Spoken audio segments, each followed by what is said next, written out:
Dassault Systèmes, c'est 13 marques, 12 industries dans 150 pays. L'architecture de marque est importante puisqu'elle nous permet de positionner finalement notre entreprise sur un marché donné, mais aussi d'être le reflet finalement de la stratégie de l'entreprise globale sur le court terme, mais aussi sur le long terme, en anticipant un système flexible qui va nous permettre d'accueillir de nouvelles acquisitions et de nouvelles marques, tout en préservant la cohérence globale de l'entreprise.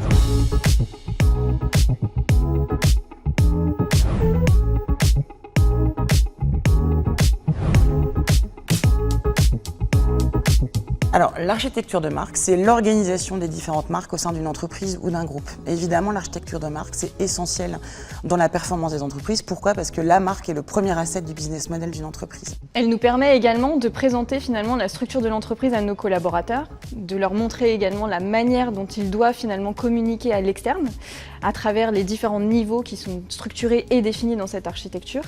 Et du coup, de créer également à la fois de l'adhésion par la compréhension, mais aussi de fédérer autour des organisations.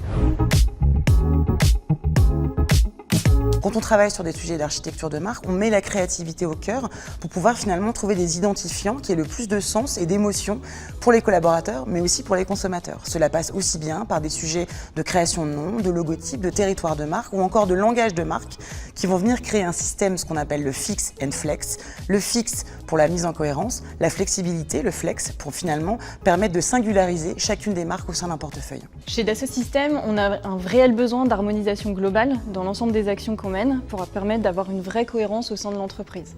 Le fix and flex est vraiment clé pour nous parce qu'il nous permet de créer effectivement une structure commune pour l'ensemble de nos marques, y compris notre marque mère bien entendu, et permettre à nos autres marques de notre portfolio d'avoir leur propre territoire d'expression. Alors, la première attention que nous avons est de créer une image cohérente sur l'ensemble de notre portfolio, à quel que soit finalement le cœur de métier ou la zone géographique sur laquelle nous nous situons, parce qu'on est quand même basé sur énormément de pays. Et bien sûr, l'objectif, c'est réellement d'apporter de l'awareness sur notre marque mère. Notre positionnement dans le B2C est aussi central pour nous, parce qu'on a besoin de gagner en notoriété sur nos marques filles, et dans l'objectif finalement de transformer notre marque mère en une master brand à forte valeur ajoutée. Un point également indispensable, c'est forcément la protection aussi de nos marques, à la fois de la dilution qu'on peut avoir, mais aussi de l'extension excessive, avec des actions qui peuvent être néfastes pour l'image de marque globale, tant sur les marques mères que sur les marques filles. Donc il est hyper important pour nous aussi d'avoir ce rôle finalement de supervision, de pouvoir les accompagner dans les choix qui sont établis, mais aussi de pouvoir leur apporter l'ensemble des outils dont ils vont avoir besoin en mutualisant à la fois en fait certains besoins et créer du coup les outils nécessaires dans l'élaboration de leur propre communication, que ce soit au niveau de la marque mère ou au niveau des marques filles.